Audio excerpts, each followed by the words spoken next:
இந்த ஓட்டப்பந்தயத்துல கலந்துக்கிட்டு அவங்க ஜெயிச்சா அவங்க போலீஸ் ஆயிருவாங்க. அதுக்கப்புறம் அந்த மங்காயில்ல யாரும் ஒன்றும் பண்ண முடியாது. அதோட அவங்க இந்த தமிழ்நாட்டிலேயே பெரிய பிரபலமானவங்களா மாறிடுவாங்க.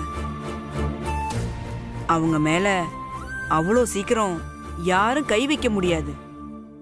அந்த மங்காயில்ல யாராலையும் அன்பரசியை நெருங்க கூட முடியாது.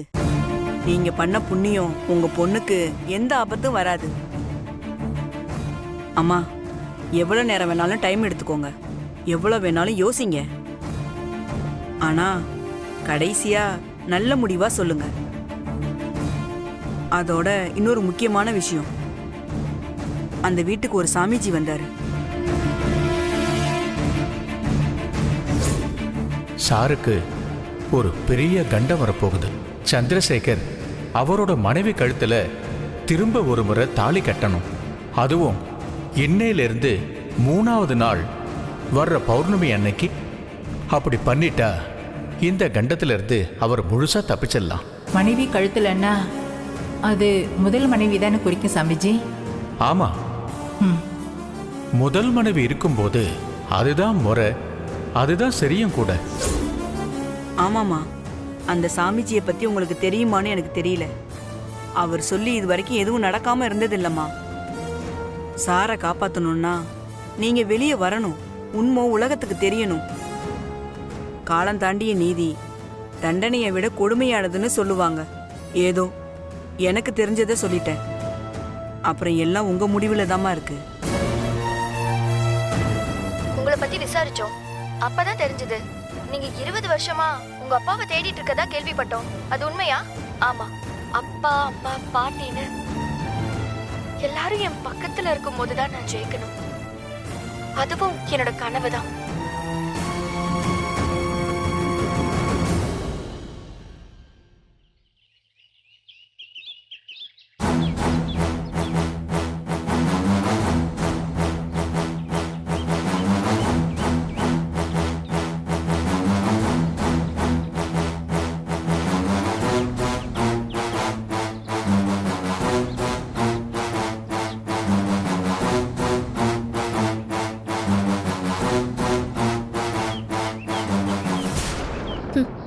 நீ பேட்டி வேணா கொடுக்கலாம், ஆனா வின் பண்ண போறது நான் தான். இந்த டைம் அதுக்காக நான் எந்த எல்லைக்கும் போறதுக்கு ரெடியா இருக்கேன். அன்பரசி, ட்ராக்ல வந்து நில்லு.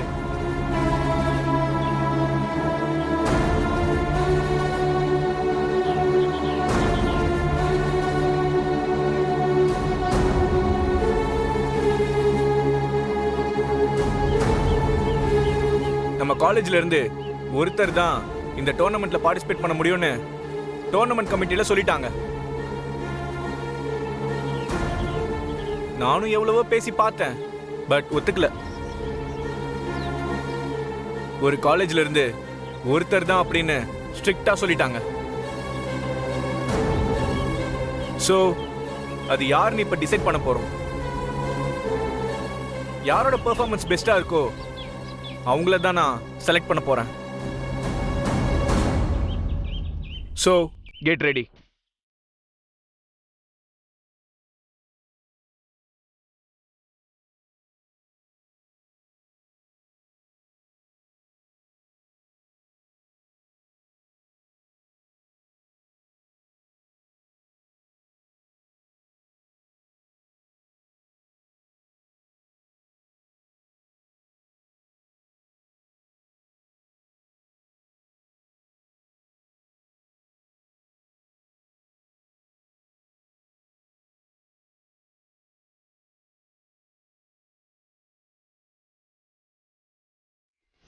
ஒரு தடவை இல்லடி, 1000 தடவை சொல்லுவேன். நீ ஒரு ஈன பொறுப்பு தான். உங்க அப்ப உன்னையும் உங்க அம்மாவையும் விட்டுட்டு ஓடினவன் தானே.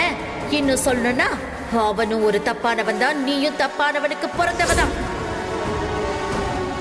இப்போ உனக்கு தெரிஞ்ச விஷயத்த உன் அப்பா கிட்டயும் உன் பாட்டி கிட்டயும் எந்த காலத்திலயும் காட்டிக்க மாட்டேன்னு அப்படி காட்டிக்கிட்ட அடுத்த நிமிஷம் உன் அம்மா இறந்துட்டான்னு நினைச்சுக்கோ. சாருக்கு ஒரு பெரிய கண்டம் வரப்போகுது.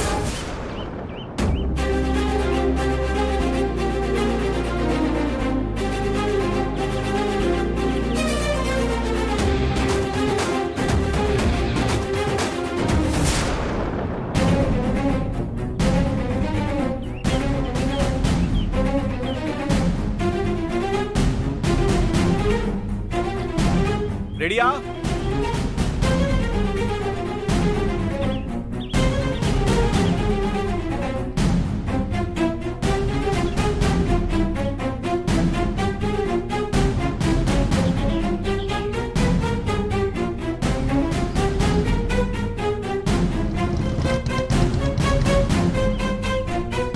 On your mark.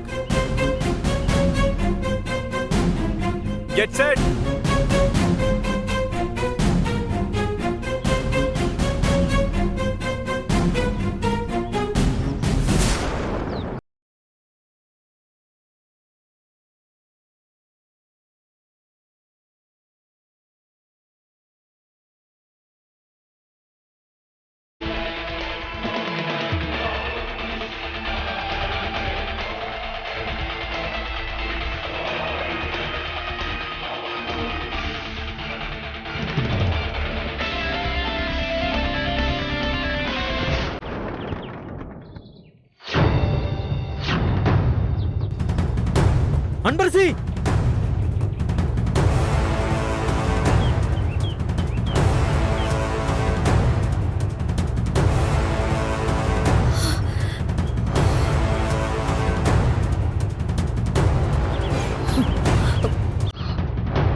அன்பரசி,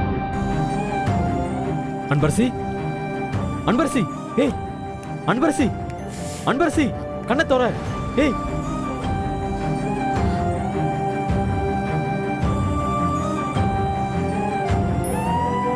இந்தா குடி.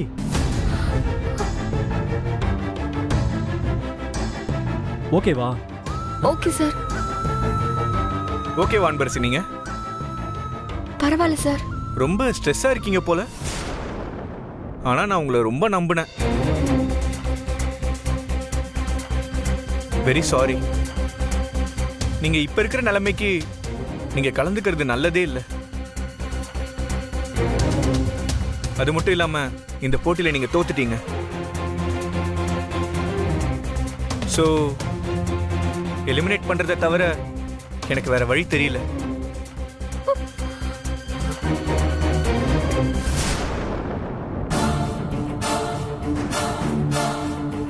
இல்ல இல்ல கோச், அவ சரியாயிருவா. சாரி விஸ்வா, இந்த ஸ்டேஜ்ல அன்பரசி கலந்துக்கிட்டு அங்க போய் ஏதாவது ஆயிடுச்சுன்னா நம்ம காலேஜ் மானம் தான் போகும். உங்களுக்கு ஓகேவா?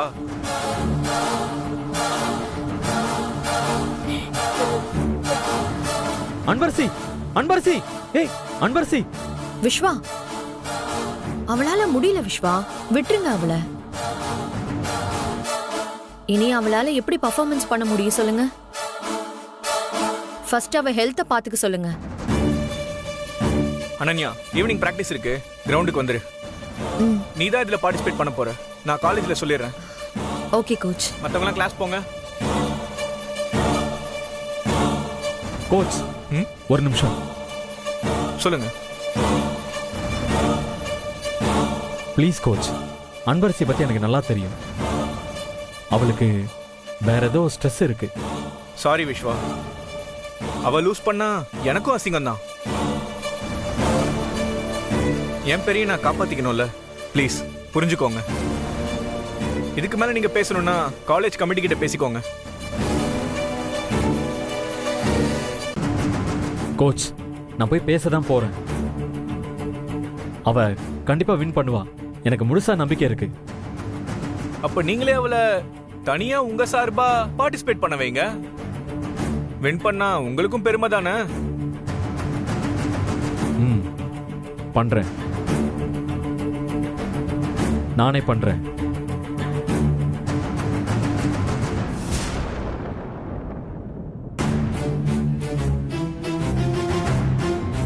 இவர் ஏன் அவளே போனாலும் விட மாட்டேங்கிறாரு? அனன்யா, என்னாச்சு அன்பரசிக்கு? கிரவுண்ட்ல இறங்கிட்டானா அவளை அடிச்சுக்க ஆளே இல்ல. How is it possible? அதாண்டி அவளுக்கு ஆப்பு வச்சேன். என்னடி பண்ண? எப்ப டோர்னமெண்ட் அனௌன்ஸ் பண்ணாங்களோ அப்பவே அவளை சுபா மேட்டர்ல காலி பண்ணணும்னு நினைச்சேன். ஆனா எப்படியோ எஸ்கேப் ஆயிட்டா. ஆனா இன்னொரு விஷயமும் சேர்த்து பண்ணல, அது ஒர்க் அவுட் ஆயிடுச்சு.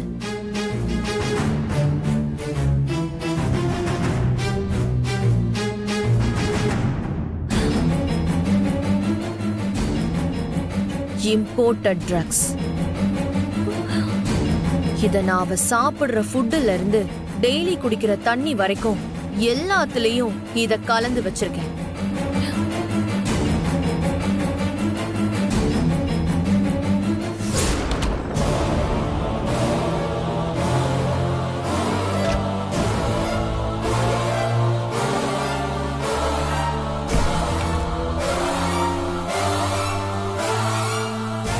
Life is sports, play it. அதான் விளையாட போறேன்.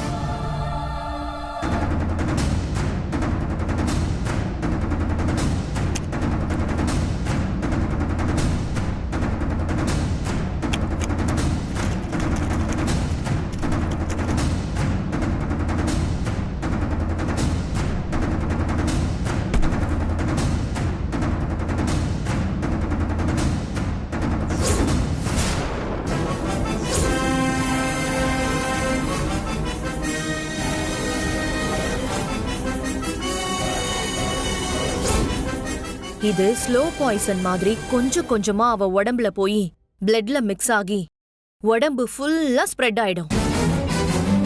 பிசிக்கலா அவ எஃபர்ட் மட்டும் போட்டான்னு வச்சுக்கோயேன், மசில்ஸ் எல்லாம் அப்படியே லாக் ஆகி போயிடும். அதுக்கப்புறம் அவ திங்க் பண்ணான்னு வச்சுக்கோ, பிரைன் கமெண்ட் பண்றதே ஸ்டாப் பண்ணிடும். மொத்தத்துல முதல்ல இப்படி மயங்கி விழ வைக்கும். அதுக்கப்புறமா போக போக ஃபிட்ஸா மாறி டோட்டலா ஆளையே காலி பண்ணிடும். அதான பார்த்தேன். என்னடா அன்பரசி இந்த மாதிரி ஆக மாட்டாளே? நான் அவளுக்கு நாளைக்கு நடக்கிற டோர்னமெண்ட்டை வச்சுதான் ஃபிட்ஸ் வரும்னு நினைச்சேன். ஆனா இன்னைக்கே விழுந்து மண்ணை கவுவான்னு நினைச்சு கூட பார்க்கல. இனி கண்டிப்பா அவளுக்கு எந்த கான்ஃபிடன்ஸும் இருக்காது, போயிடும். அதை விட இனி டோர்னமெண்ட் பக்கமே தலையை காட்ட மாட்டா.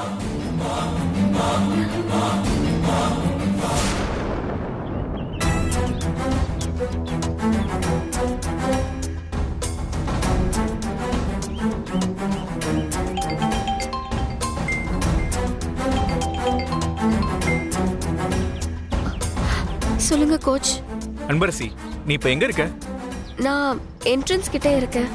சரி, நீ அங்கேயே இரு, நான் அங்க வரேன்.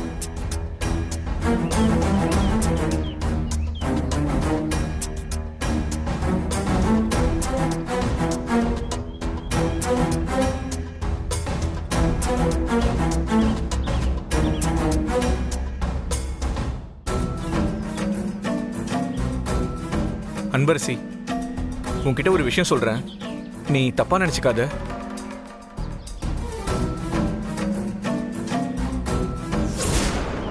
என்ன அனன்யா? என்ன சார், நான் சொன்ன மாதிரி அவங்க கிட்ட கரெக்டா சொல்லிட்டீங்க தானே? நானும் ஒரு காலத்துல இந்த கேமை லவ் பண்ண வந்தான். ஆனா பாலிடிக்ஸ் என்ன ப்ரூவ் பண்ண விடாம பண்ணிடுச்சு. அப்புறம் தான் தெரிஞ்சுக்கிட்டேன், இங்க எல்லாமே காசு தான். இப்ப நான் அத்லெட்டிக்கா ப்ரூவ் பண்ண முடியாம கோச்சா மாறி நிக்கிறேன். ஆனா எந்த காசு இருந்தா அதை ப்ரூவ் பண்ணிருப்பனோ அதை இப்ப சம்பாதிக்கணும்னு நினைக்கிறேன். சோ நீ என்ன அன்பரசியை ஓட விடாம பண்ணா 5 லட்சம் ரூபாய் தரேன்னு அட்வான்ஸா 1 லட்சத்தை கொடுத்துருக்க. அப்பயும் நான் அவளை இந்த கேம்ல கலந்துக்க விட்டுருவேனா? சரிங்க கோச், அன்பரசி விஷயத்துல நம்ம கொஞ்சம் கேர்ஃபுல்லா இருக்கணும். ஏன்னா அவ ஃபீனிக்ஸ் பறவை மாதிரி திரும்ப திரும்ப எழுந்து வந்து டார்ச்சர் கொடுத்தாலும் கொடுப்பா. இதோட இந்த விஸ்வா வேற கமிட்டில போயிட்டு அவளுக்காக பேச போயிருக்காரு. அதுவும் அவளே கலந்துக்க வேண்டான்னு முடிவு பண்ணாலும் விஸ்வா வந்து அன்பரசி நீ இதுல கலந்துகிட்டு ஓடி ஜெயிக்கணும், அதுதான் என்னோட ஆசைன்னு ஒரே ஒரு வார்த்தை சொன்னாருன்னு வைங்க, அவ்வளவுதான். அவளும் என்னமோ இந்த உலகத்திலே இல்லாத காதல் மாதிரி சும்மா பேய் மாதிரி வந்து நிப்பா. இப்பவே அவளை எழுந்துக்க விடாத மாதிரி தான் அடிச்சிருக்கேன். இருந்தாலும் சின்னதா ஒரு சேஃப்டிக்காக தான் இப்ப உங்களை அவகிட்ட ஒரு விஷயத்த பேச சொல்றதுக்காக வர சொல்லியிருக்கேன். நான் சொல்ற மாதிரி அந்த அன்பரசி கிட்ட நீங்க பேசணும். என்ன?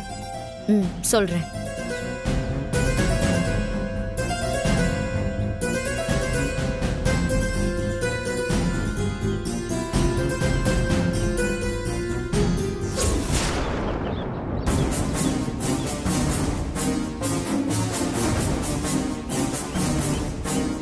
நீ இந்த கேம்ல காலேஜ் கமிட்டியே வந்து கலந்துக்க சொன்னாலும் நீ கலந்துக்க கூடாது. ஆமா, இப்ப கூட விஸ்வா உனக்காக கமிட்டி கிட்ட பேச போயிருக்காரு. அவர் போய் பேசினா கண்டிப்பா அவங்க உன்னை கூப்பிட்டு உன்கிட்ட கேட்பாங்க. ஏன்னா இப்ப நீ சாதாரண அன்பரசி இல்ல. நீ நினைச்சா என்னையே வேலையை விட்டு தூக்கலாம். இந்த காலேஜோட ட்ரஸ்டி நீ. ஆனா அதுக்காக நான் என் ப்ரொஃபஷனுக்கு துரோகம் பண்ண முடியாது. முடிஞ்சா கமிட்டி உன்னை கூப்பிட்டு கேட்கும்போது நீயா இதுல இருந்து விலகிக்கிறேன்னு சொல்லிடு. அப்படி சொல்லலன்னா இது வரைக்கும் நீ எந்த கேமை இத்தனை நாள் லவ் பண்ணியோ அது பொய்ன்னு ஆயிரும். அதுக்கு துரோகம் பண்ண மாதிரி ஆயிடும். ஆமா, இதுக்கு மேல நான் என்ன சொல்றதுன்னு தெரியல. ஏன்னா நான் இப்ப வரைக்கும் அந்த கேமை லவ் பண்றேன். அதுக்கு தகுதியான ஒருத்தையை தான் நான் ட்ராக்ல கொண்டு போய் நிறுத்தணும்னு நினைப்பேன். உனக்கு புரியும்னு நினைக்கிறேன். யோசிச்சு பாரு.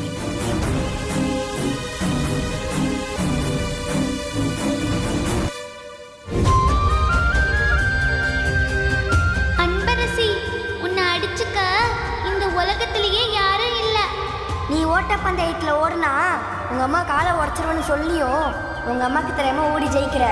ஏன்னா அவளுக்கு அவங்க அம்மா அப்பாவை எவ்வளோ பிடிக்குமோ அவ்வளோ பிடிக்குமா? அப்படியே அன்பரசி? ஆமா, எனக்கு நம்ம தமிழ்நாடு இல்ல இந்த இந்தியாவே எனக்கு திரும்பி பார்க்கணும். அப்படி ஒரு ஓட்டக்காரியா மாறணும். அதுதான் என்னோட கனவு, ஆசை எல்லாம். கண்டிப்பா நீ அப்படி ஒரு நாள் மாறுவடி. அன்னைக்கு நாங்க எல்லாரும் நீ ஓடி ஜெயிக்கிறத டிவியில பார்த்து கை தட்டி விசில் அடிப்போம். அன்பரசி, உங்க அம்மா வராங்க, ஓடிடு. ஏய் ஓடாதீ, நில்லுடி. காலை உடைச்சு அடுப்புல வச்சாதான் இவளுக்கு புத்தி வரும்ல.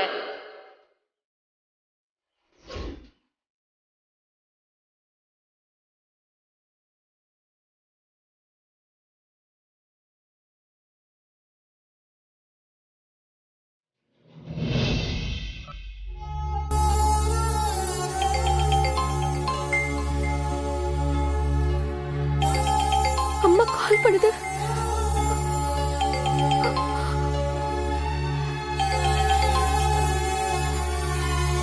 அன்பரசி, அம்மா, ஏம்மா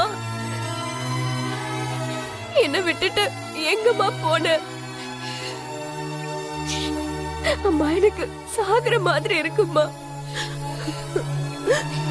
நீ தானம்மா எனக்கு எல்லாமே. நான் அப்படி என்னமா தப்பா கேட்டுட்டேன்? அப்பா கிட்ட வந்து நான் தான் அவர் பொண்ணுன்னு சொல்ல சொன்னது தப்பாமா? அம்மா சொல்லுமா. அந்த பத்மா மேடம் எனக்கு என்ன சொன்னாங்கன்னு தெரியுமாமா? என்ன ஒரு ஈன பரப்புன்னு சொல்றாங்கம்மா. எங்க அப்பாவை ஒரு தரம் கெட்டவர்னு சொல்றாங்கம்மா. உன்னையும் தப்பா சொல்றாங்கம்மா. எல்லாத்தையும் கேட்டுட்டு நான் இன்னும் உயிரோட இருக்கேம்மா. என்ன விடுமா. அப்பாவையும் உன்னையும் என்கிட்டே தப்பா பேசினா அவங்கள அப்படியே அரைடும் போல இருக்குமா. அம்மா முடியலம்மா. அவங்க இப்படி எல்லாம் கேட்டதுனால நான் தான் பத்மா மேடம் கிட்ட சவால் விட்டுருக்கேம்மா. அம்மா, இன்னும் 30 நாள்ல என் அப்பாவை கூட்டிட்டு வந்து முன்னாடி நிப்பாட்டுன்னு சவால் விட்டுருக்கேம்மா. அம்மா நாளைக்கு தாம்மா சவாலுக்கு கடைசி நாள். அவங்க கிட்ட இதுதான் எங்க அப்பான்னு மட்டும் நான் காட்டலனா அவங்க சொன்னது உண்மையான ஆயிடும்மா. அம்மா நான் ஈன போறப்பாம்மா.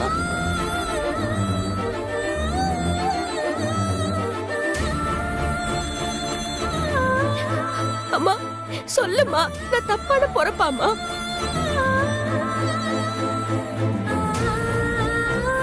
ஏய், யாரடி சொன்னது?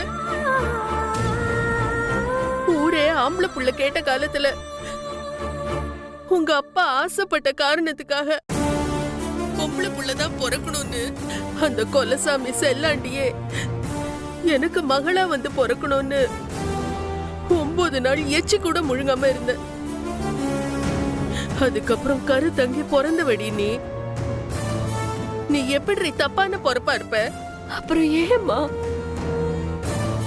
இந்த உலகத்துல எனக்கு எதுவுமே வேண்டாமா? நீ அப்பா பாட்டி மட்டும் போதும்மா. எல்லாரும் முன்னாடியும் என் அப்பா இவரு தானே, தயவு செஞ்சு வந்து சொல்லுமா.